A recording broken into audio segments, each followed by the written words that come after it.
ગોસ્વામી તુલસીની વાત છે. દેવતાઓની, ધર્મગ્રંથોની, સાધુ સંતોની, મહાપુરુષોની નિંદા કરવા લાગે અને અભિમાની બની જાય છે. તેના માટે તુલસી એમ કહે કે નરકનો ભાગી બની જાય છે. ધ્યાન દેના શબ્દો પર. સુરશ્રુતિ નિંદક જે અભિમાની રૌરવ નરક પરહિત પ્રાણ રૌરવ નરક પરહિત પ્રાણ. અભિમાન અને નિંદા એ દુઃખના માર્ગો છે. આ દુનિયામાં અનેક માણસોને જોઈએ કાંઈ ન હોય, કેટલું અભિમાન કરતા હોય છે, કેટલો અહંકાર કરતા હોય છે. એ નરકનો માર્ગ છે. અને પોતાની વાત જ સાચી એ દુનિયાનો મોટો મૂર્ખ માણસ હોય છે. આપણા કરતા પણ ઘણા લોકોને આપણા કરતા સારી ખબર પડે છે, આપણા કરતા સારું કોઈ જાણે છે, આપણા કરતા તેને સારું ઘણું આવડે છે. મને જ ખબર પડે, હું કહું એ સત. એ દુનિયાની મોટી મૂર્ખતા હોય છે. આપણી પાસે જે બુદ્ધિ છે ને એના કરતા તો હજારો ગણી બુદ્ધિ કોઈ કોઈની આગળ હોય છે.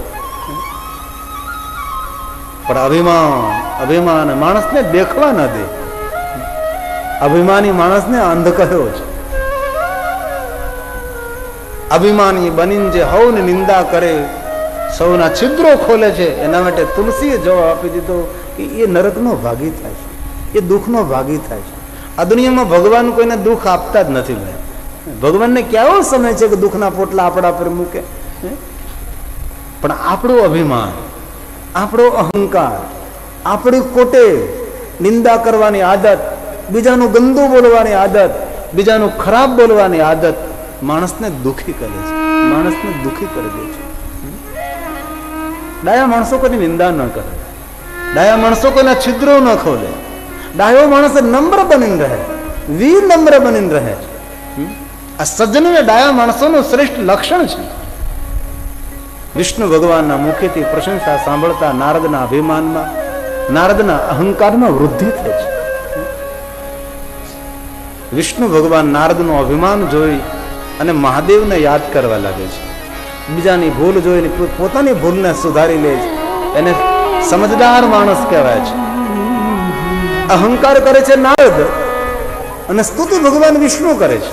શંકર ભગવાનને યાદ કરવા લાગે કે મહાદેવ, નારદ જેવો સાધુ, નારદ જેવા તપસ્વી જો અહંકારી બનતા હોય તો ભગવાન અમારા પર કૃપા કરજે. અમને મળેલું સામર્થ્ય, તેનો અભિમાન, તેનો અહંકાર ના આવે. અહીંયા વિષ્ણુજી મહાદેવને યાદ કરે છે. આ વિષ્ણુના મુખમાંથી પ્રગટ થયેલા દિવ્ય શબ્દો છે. દેવ દેવ મહાદેવ પ્રસિદ્ધ પરમેશ્વર ધન્યસ્તવં શિવ ધન્ય તે માયા સર્વ વિમોહિત તે માયા સર્વ વિમોહિત. વિષ્ણુ ભગવાન મહાદેવને કહે છે, મહાદેવ આપની માયા નારદને પણ ભ્રમિત કરે. નારદ અહંકારી, નારદ અભિમાની. વિષ્ણુ ભગવાન નારદના અભિમાનને જોઈને ભગવાન શિવની સ્તુતિ કરવા લાગે છે. આવું 2 મિનિટ માટે જય શિવ મહાદેવા. જય શિવ મહાદેવા દયા કરો. જય શિવ મહાદેવા દયા કરો. જય શિવ મહાદેવા દયા કરો. જય શિવ महादेवा दया करो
शिव महादेवा दया करो जय शिव महादेवा दया करो जय शिव महादेवा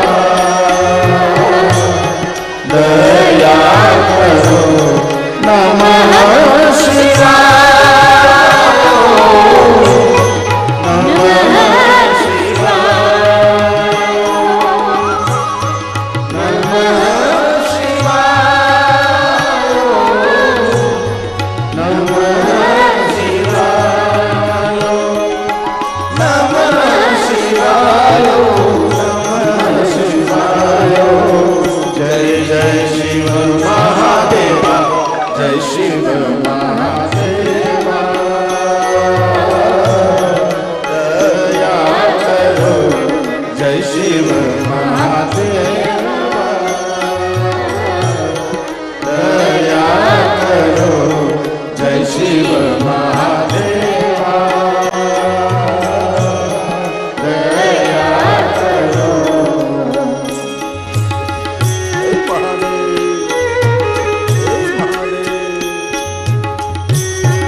શિવ મહાદેવા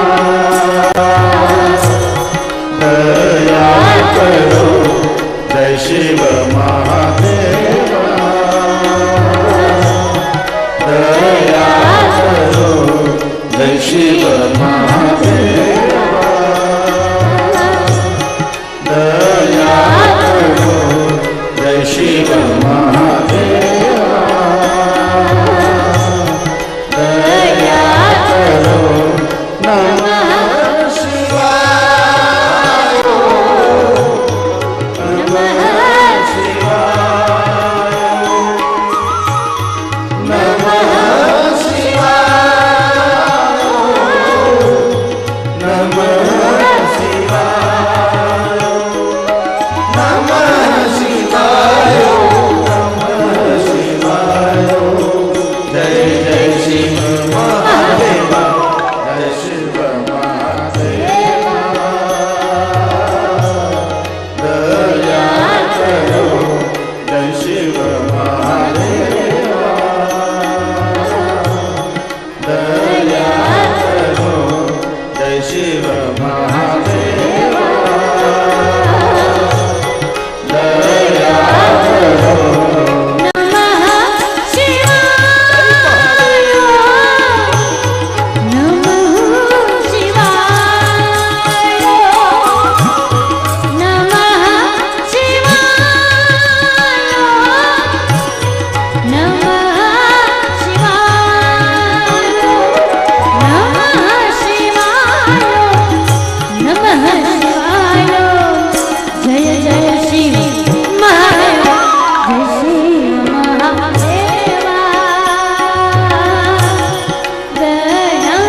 જય શિવ મહાદેવા દયા કરો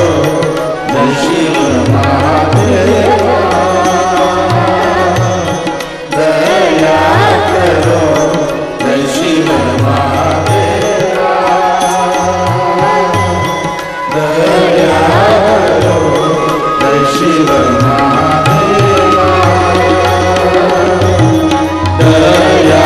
કરો નારદ વૈકુંઠ લોક છોડીને જાય છે. માર્ગમાં સુંદર માયા નિર્મિત નગર જોવે છે. શિલ્નિધિ નામનો રાજા છે, તેમની પુત્રી વિશ્વમોહિની. નારદ તેની સાથે પરણવાનો વિચાર કરે છે. વિષ્ણુ ભગવાન પાસેથી રૂપની માંગણી કરે છે, પણ સ્વરૂપ માગવાનું ભૂલી જાય છે. નારદ ગયા છે વિશ્વમોહિનીને પરણવા. વિશ્વમોહિની પુષ્પનો હાર વિષ્ણુને અર્પણ કરે છે. નારદ નારાજ બને છે, પણ તે સમયે ઉભેલા ભગવાન મહાદેવના ગણો નારદને કહે છે, નારદ તમને શું થયું છે? તમે વિશ્વમોહનને પરણવાનો વિચાર કરો છો? તમારું મુખ તો જરા જો. આ શ્લોક મહાદેવના ગણોના મુખમાંથી પ્રગટ થાય છે. નારદનું સંબોધન કરે, નારદ હે નારદ મુનિ ત્વં હે નારદ મુનિ, તમે સાંભળો જરા.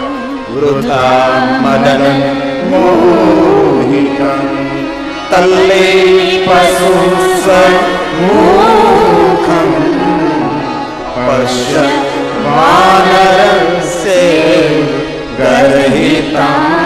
તમારું મુખ વાનર જેવું છે. શંકર ભગવાનના ગણો નારદને એમ કહે છે કે આપનું મુખ વાંદર જેવું છે. એ સમયે નારદને ક્રોધ આવે છે અને આ નારદ ભગવાન મહાદેવના ગણોને શ્રાપ આપે છે કે તમે શંકર ભગવાનના ગણ પરંતુ તમારા બોલવામાં વિવેક નથી, તમે બંને રાક્ષસ થશો. વિચાર કરો, બોલવાનો વિવેક મહાદેવના ગણો ચૂકી જાય છે તો એમને રાક્ષસ થવું પડે છે. આ વાણીનો કેટલો મહિમા છે, આ વાણીની કેટલી ગરિમા છે.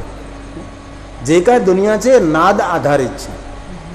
બુંદ સૃષ્ટિ તો ત્યારબાદ, પહેલા તો નાદ, ધ્વનિ, અકાર, ઉકાર, મકાર, ઓમકાર બિંદુ સંયુક્તમ નિત્યમ ધ્યાયંતી.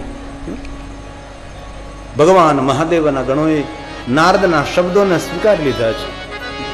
પણ નારદનો અતિ ક્રોધ, આ જે ફુવારા છે ને તેમાં સુગંધ દ્રવ્ય ન ભળવાય, કારણ કે એ સીધું ગળામાં અસર કરે. આટલી બધી સુગંધ ફેલાય છે. સેન્ટ, સુગંધિત દ્રવ્ય, અત્તર, એ અગરબત્તી એ સ્વાસ્થ્ય માટે બહુ નુકસાન પહોંચાડે છે. અતિ ભયાનકમાં ભયાનક, એક શરીર માટે પોઈઝન તુલ્ય કામ કરે. મગજના જ્ઞાન તંતુને ખતમ કરી દે. કોઈ પણ પ્રકારનું સુગંધિત દ્રવ્ય, કોઈ પણ પ્રકારનું, પછી તમે સેન્ટ લગાવો, અત્તર લગાવો કે કોઈ પણ બંધ મકાનમાં અગરબત્તી કરો, એ સ્વાસ્થ્ય માટે મોટો ખતરો હોય છે. આ સીધી ગળાને અસર કરે. આ સુગંધ પાણી સાથે જે મિશ્રણ કર્યું છે તે. ક્રોધયુક્ત નારદ વિષ્ણુ ભગવાનની પાસે જાય છે. વિષ્ણુ ભગવાનનો અનાદર કરે છે, વિષ્ણુનું અપમાન કરે છે અને કહે છે કે વિષ્ણુ, આપ પણ નારાયણમાંથી નર રૂપને ધારણ કરી નારી યોગના દુઃખ ભોગવો. તમને કોઈ મદદ ન કરે, મારું મુખ વાંદર જેવું, તમને વાંદરાઓ મદદ કરે. નારદનો ક્રોધ શાંત થાય છે. ક્રોધ શાંત થતા નારદના હૃદયમાં સંતાપ જાગે છે. ભગવાન શંકરના શબ્દોને યાદ કરે છે કે મહાદેવજી મને કહેલું, હરે અગ્રે વિશેષતઃ, મને જે તમે વાત કરી તમે વિષ્ણુને આ વાત નહીં કરો. મેં વિષ્ણુને કહ્યું, ભગવાનની માયાથી હું ભ્રમિત બન્યો. અરે, મેં તો ભગવાન વિષ્ણુનો અનાદર કર્યો, મેં તો ભગવાન વિષ્ણુનું અપમાન કર્યું. ભગવાન વિષ્ણુ માટે આવા મેં કડવા કઠોર શબ્દો મારા મુખમાંથી. નારદનો ક્રોધ શાંત થાય છે, પણ ક્રોધની મોટામાં મોટી ભેટ એ પસ્તાવાનો, એ સંતાપ હોય છે, એ ઉદ્વેગ અને ભય હોય છે. એ સમયે ભગવાન મહાદેવના ગણો આવે છે અને કહે છે, નારદ, આપે અમને એમ કહ્યું કે અમે તો રાક્ષસ થશું, અમે તો શંકર ભગવાનના ગણ. હે નારદ, અમારું મંગલ કરો. નારદ કહે છે કે મારા મુખમાંથી જે શબ્દો પ્રગટ થાય સત્ય બને છે. તમે રાક્ષસ થશો, દુનિયાના દરેક દુર્ગુણ તમારામાં રહેશે. તમારું નામ રાવણ અને કુંભકર્ણ રહેશે, પરંતુ એ તમારા હૃદયમાં એક સદગુણ રહે. નારદ આશીર્વાદ આપે છે કે હે શિવગણો, તમે જ્યારે ભયંકર રાક્ષસ થશો ત્યારે તમારું નામ રાવણ અને કુંભકર્ણ રહે, પણ તમારા હૃદયમાં શિવની ભક્તિ રહે, અને એ ભક્તિને કારણે તમારું મંગલ થશે. તેથી રાવણ અને કુંભકર્ણ મહાદેવના પરમ ભક્ત છે. સાંભળો, આ ભગવાન વિષ્ણુનો અંશ અવતાર થશે, જેનું નામ રહેશે રામ ભગવાન, અને રામ દ્વારા તમારું સર્વ મંગલ થશે. નારદ એવું નથી કહ્યું કે રામ દ્વારા તમારું મૃત્યુ થશે, તમારું મંગલ થશે, એવું કહ્યું છે. અને અહીંયા કથાના પ્રારંભે આ રામકથાનું થોડું દર્શન થાય છે. જેવી રીતે રામકથાનો પ્રારંભ થાય તો પહેલા શિવ કથાનું દર્શન થાય, પરંતુ શિવ મહાપણ કથાનો પ્રારંભ થાય તો થોડું રામકથાનું પણ દર્શન થતું હોય છે. નારદનો ક્રોધ શાંત થયો છે, નારદના હૃદયમાં સંતાપ જાગ્યો છે. હવે નારદ હાથ જોડીને કહે છે, ભગવાન વિષ્ણુ, આપ મને કહો, હું સંતાપમાંથી કેવી રીતે મુક્ત બનું. ત્યારે વિષ્ણુ ભગવાન કહે છે, નારદ, તમે કેટલું તપ કર્યું. દેવતાઓ તમારો જયજયકાર કરે, ઋષિમુનિઓ તમારો જયજયકાર કરે, આ લોકની અંદર પરલોકની અંદર તમારો જયજયકાર થવા લાગ્યો. મહાદેવ તમને પ્રણામ કરે, હું શ્રી હરિ વિષ્ણુ તમને વંદન કરું. નારદ, તમારો અહંકાર, તમારો ક્રોધ તમારા માટે પતનનું કારણ બન્યો છે. ઋષિમુનિઓ કહે છે, કોઈ પણ માણસના પતનનું કારણ કયું હોઈ શકે છે? એમનું અભિમાન, એમનો ક્રોધ જડમૂળમાંથી માણસને ખતમ કરી દે છે. આપણી સામે 1000 આપણા દુશ્મનો બંદૂક લઈને ઉભા હોય ને તો આપણો અહિત ન કરી શકે.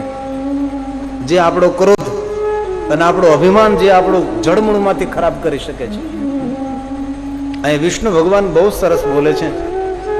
વિષ્ણુ ભગવાન નારદને કહે છે, નારદ, જ્યારે માણસ ક્રોધ કરે છે ને ત્યારે તેના પુણ્યનો ક્ષય થાય છે. ક્રોધ કરવાથી માણસ તેજહીન બને છે. ક્રોધ કરવાથી માણસની આયુષ્ય ખતમ થઈ જાય છે. ક્રોધ એટલે મૃત્યુને આમંત્રણ આપવું. ક્રોધ એટલે મૃત્યુનું નિમંત્રણ. નારદ, ક્રોધ અજ્ઞાનથી ઉત્પન્ન થાય, અભિમાનથી તેનો વધારો થાય છે. હે નારદ, ક્રોધ અને કટુ શબ્દો સાથે ઘનિષ્ઠ સંબંધ હોય છે. આ દુનિયામાં કોઈ પણ માણસને જ્યારે ક્રોધ આવે છે ત્યારે ક્રોધમાં એ માણસ મધુર નથી બોલી શકતો ને. ક્રોધમાં એ માણસના મુખમાંથી કડવા કડવા જહેર તુલ્ય, પોઈઝન તુલ્ય શબ્દોનું પ્રાગટ્ય થાય છે. અને જ્યારે માણસને ક્રોધ આવે છે ત્યારે તેની આંખ પણ બંધ થઈ જાય, તેના કાન પણ બંધ થઈ જાય, તેનું મુખ ખુલી જાય છે. ક્રોધી માણસ કોઈ ઉપર દયા ના રાખી શકે. ક્રોધી માણસ ખુદ પોતાની જાત ઉપર દયા નથી રાખી શકતો. કારણ કે ક્રોધ એ જડમૂળમાંથી દયાનું વિસર્જન કરે છે. તમારે જોવું, જ્યારે માણસ ક્રોધમાં આવે ત્યારે આત્મહત્યા કરવા તરફ પ્રેરિત થઈ જાય. ક્રોધી માણસ અન્ય કોઈ ઉપર તો દયા ભૂલથી ના રાખી શકે. ક્રોધી માણસ ખુદ ઉપર પણ દયા ન રાખી શકે. કારણ કે જ્યાં ક્રોધ હોય ત્યાં દયાનું વિસર્જન હોય છે. અત્યંત ક્રોધી માણસ આંખ હોય તો પણ તેને અંધ માનવામાં આવે છે. ક્રોધ વિવેકનો જડમૂળમાંથી નાશ કરે છે. ક્રોધનું તોફાન વિવેકને દૂર ધકેલી દે છે. ક્રોધ રૂપનું ભક્ષણ કરે છે. ક્રોધ યુવાનીનું ભક્ષણ કરે છે. ક્રોધ પુણ્યનું ભક્ષણ કરે છે. એક વાત કહું, ક્રોધ એ પ્રતિષ્ઠાના જડમૂળમાંથી ખતમ કરે છે. ક્રોધ એ લાગણીનું બાષ્પીભવન કરે છે. જેમ સૂર્યનો તાપ પડતો હોય અને પેલું પાણીનું બાષ્પીભવન થઈ જાય, એવી રીતે ક્રોધ લાગણીઓનું બાષ્પીભવન કરી દે છે. એ છે ક્રોધ. જડમૂળમાંથી લાગણી ખતમ થઈ જાય છે. આપણને કોઈ ઉપર, આપણા ઉપર કોઈને બહુ જ લાગણી હોય અને આપણે એમના પર જ્યારે ક્રોધ કરીએ છીએ ત્યારે એમની લાગણી જડમૂળમાંથી હણાઈ જાય છે. ક્રોધ એટલે કોઈની લાગણીનો શિકાર કરવો. ક્રોધ એટલે માણસના પ્રેમની હત્યા. એ જે ક્રોધ અતિ ભયાનક, અતિ મોટો શત્રુ. ક્યારેય કોઈ ઉપર આપણને બહુ જ લાગણી હોય અને એ માણસ આપણી લાગણીને આંકી ન શકે ત્યારે એટલું જરૂર સમજવું જોઈએ કે ભંગારનો વેપારી સોનાનું મૂલ્ય ન કરી શકે. આ વાતને બહુ ધ્યાનપૂર્વક સમજી લેવી. પર બહુ જ લાગણી હોય અને એ માણસ આપણી લાગણીનું કોઈ મૂલ્ય ન સમજે તો જીવનમાં સમજી જવું જોઈએ કે ભંગારનો વેપારી સોનાનું મૂલ્ય ન સમજી શકે. તેથી સાધુ તરીકેની હૃદયની પ્રાર્થના, જ્યારે ક્રોધ આવે ત્યારે મૌન બની જઈએ. કારણ કે ક્રોધને જીતવાનું આ જગતમાં કોઈ શસ્ત્ર જ નથી. ક્રોધને જીતવાનું કોઈ શસ્ત્ર હોય તો એનું નામ છે મૌન. ક્રોધને જીતનારો સહાયક કોઈ જો આપણી પાસે સાધન હોય તો એનું એક જ નામ છે મૌન. મૌન. ક્રોધને કોઈની ઓળખાણ ન હોય. ક્રોધ આવે છે, અમારો પિતા છે, અમારી માતા છે, અમારો પતિ છે, મારી પત્ની છે, મારા બાળકો છે. ક્રોધને કોની સાથે સંબંધ? કોઈ સાથે સંબંધ નહીં. ભગવાન શંકરે ભવાનીને કહ્યું કે ભવાની, ક્રોધ તો ચાંડાલ છે. કોઈ માણસને ક્રોધ આવ્યો ને તેને સ્પર્શ કરીએ તો સ્નાન કરવું પડે છે, પવિત્રકરણ કરવું પડે છે. હવે કોઈને ક્રોધ આવે ને સ્નાન કરવું પડે, તેને સ્પર્શ કરવાથી સ્નાન કરવું પડે, તેને સ્પર્શ કરવાથી પવિત્રકરણ કરવું પડે. તો જે માણસને ક્રોધ આવતો એ માણસને કેવી રીતે પવિત્ર કરવો? ક્રોધ કરવાથી લોહીનું પાણી બની જાય. ક્રોધ કરવાથી રોગ પ્રતિકારક શક્તિ ખતમ થઈ જાય છે. ક્રોધ કરવાથી માણસનું મુખ વિકૃત બની જાય છે. ક્યારેક અનુભવ કરજો, આપણા ઘરનો કોઈ પણ વ્યક્તિ ક્રોધ કરતો હોય અને એ સમયે તેનો ફોટો પાડી લેવો. હવે તો કેમેરો કઈ રાખવાની જરૂર નથી, દરેકના મોબાઈલમાં કેમેરા આવી ગયા છે. જ્યારે કોઈ પણ ઘરનો સભ્ય અતિ ક્રોધ કરતો હોય ત્યારે ધીમેકથી તેનો મોબાઈલમાં ફોટો પાડી લેવો અને એ માણસ શાંત થઈ જાય પછી તેનો રૂપાળો ફોટો એનો દેખાડવો. એ કેવો લાગે છે, એ કેવો દેખાય છે. કારણ કે ક્રોધ એ રૂપનો શિકાર કરે છે, ક્રોધ સૌંદર્યનો શિકાર કરે છે. માણસો લાંબુ જીવવા માટે, પ્રસન્ન રહેવા માટે તસ્તી નથી લેતા. પ્રસન્ન રહેવાથી માણસ ખૂબ લાંબુ જીવી શકે છે. પ્રસન્નતા એ રોગનો નાશ કરે છે. સદા પ્રસન્ન રહેનારો માણસ કોઈ પણ ક્ષેત્રમાં સફળ થઈ શકે છે. સદૈવ પ્રસન્ન રહેવું પરમાત્માનું શ્રેષ્ઠ આરાધન છે. ક્રોધ એ મૃત્યુ છે ને પ્રસન્નતા એ જીવન છે. પ્રસન્નતા એ જીવન છે. પરમાત્માને ક્રોધ પ્રિય નથી, પરમાત્માને પ્રસન્નતા પ્રિય છે. પરમાત્માને ખુશી પ્રિય છે, પરમાત્માને આનંદ પ્રિય છે. જય સચ્ચિદાનંદ, ખુદ આનંદમાં રહે. પરમાત્માનું રૂપ છે આનંદ. તેથી વ્યાકુળ ક્રોધમાં ગમગીન રહેવું એ તો જીવનની મોટી નુકસાની છે. વિષ્ણુ ભગવાન નારદને કહે છે, નારદ તમે કેટલું તપ કર્યું, તમે કેવી સાધના કરી, પૂરો દેવલોક, પૂરો ઋષિ સમાજ તમારો જયજયકાર કરે, તમને પ્રણામ કરે, અને તમે અહંકારી બની ક્રોધ કરી, શિવ ગણોને શ્રાપ આપી, મારી સાથે દુર્વ્યવહાર કરીને તમારા પુણ્યનો ક્ષય કર્યો છે. અને સાંભળો નારદ, જ્યારે પુણ્યનો ક્ષય થઈ જાય ત્યારે મારા માણસના હૃદયમાં સંતાપ, ઉદ્વેગ અને ભય, તમારા પુણ્યનો ક્ષય થયો છે. નારદ હાથ જોડીને કહે છે, ભગવાન હવે હું શું કરું? મારા પુણ્યનું મેં વિસર્જન કર્યું, આપ મને હવે કહો, આ સંતાપમાંથી, આ ઉદ્વેગમાંથી, આ ભયમાંથી હું કેવી રીતે મુક્ત બનું? હવે વિષ્ણુ ભગવાન બહુ સરસ બોલે છે. અહીંયા વિષ્ણુ ભગવાન અને નારદનો સુંદર સંવાદ છે. જો એક વસ્તુ યાદ રાખવા જેવી ખરી કે ભગવાન વિષ્ણુ અને નારદ તો એ પાત્રો છે, એમનો સંવાદ છે. આપણો વિવાદ મટાડવા માટે આ સંવાદ હોય છે. ભગવાન વિષ્ણુ બોલે છે, નારદ સંતાપમાંથી છૂટવા માટે મારી પાસે એક પહેલો માર્ગ છે.